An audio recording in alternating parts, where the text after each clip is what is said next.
En France, 3 millions de personnes sont aujourd'hui mal logées. La commune de Bezons, au nord de Paris, n'y échappe pas. Il est 8 h du matin.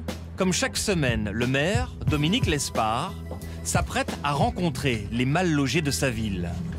Une mère célibataire, un jeune couple, une étudiante, et puis ce retraité.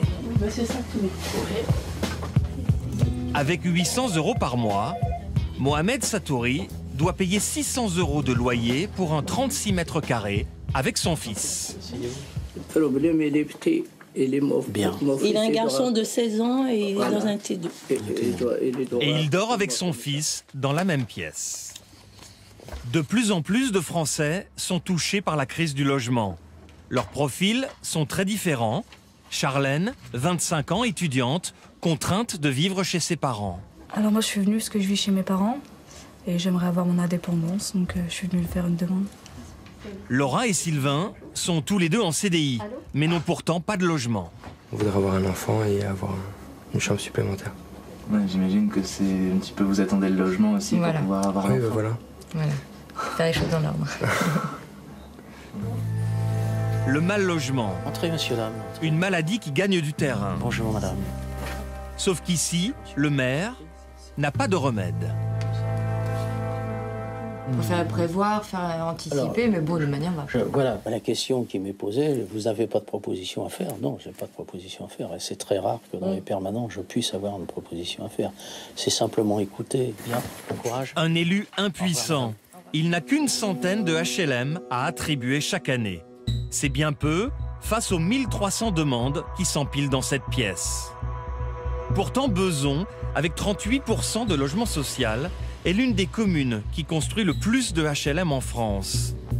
Et malgré cela, le maire ne parvient plus à loger ses propres administrés. Ce qui nous inquiète, c'est que plus on met de moyens sur la construction de logements sociaux, moins on a la maîtrise des attributions de ce logement social. Et donc, bien évidemment, on construit pour les villes qui ne construisent pas. Et ça, c'est particulièrement agaçant et injuste vis-à-vis des Bezonnais qui participent financièrement, par le biais de leurs impôts, à la construction de ces logements. C'est le paradoxe de la situation. Comme Bezons dispose de plus de 4500 logements sociaux, l'État lui envoie les mal logés des communes alentours qui, elles, ne construisent pas assez. Des villes hors la loi, il y en a 931 en France. Une semaine plus tard, devant la mairie, le maire de Bezons part en croisade. C'est parti pour l'aventure. Avec ses partisans, il veut dénoncer ces communes voisines qui ne respectent pas la loi de solidarité urbaine, dite SRU. Cette loi impose aux villes de construire chaque année suffisamment de logements sociaux. Arrivé à Frépillon, cette commune est très loin des engagements prévus par la loi. C'est fermé. Les manifestants débarquent devant la mairie. Le maire de Frépillon accepte de discuter. Légère tension.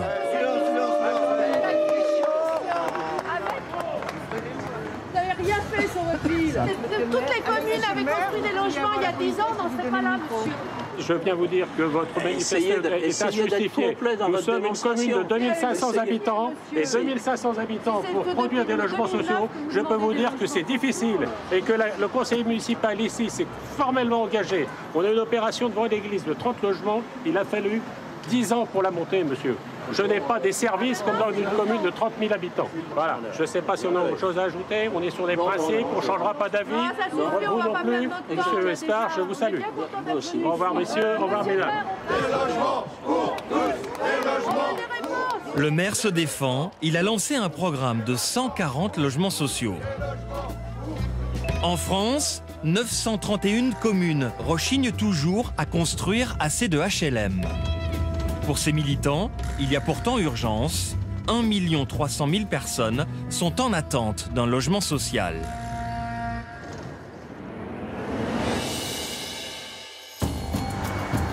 On peut être à la fois la ville la plus riche de France et le plus mauvais élève en matière de logement social. Neuilly-sur-Seine, la commune qui concentre le plus de contribuables soumis à l'impôt sur la fortune.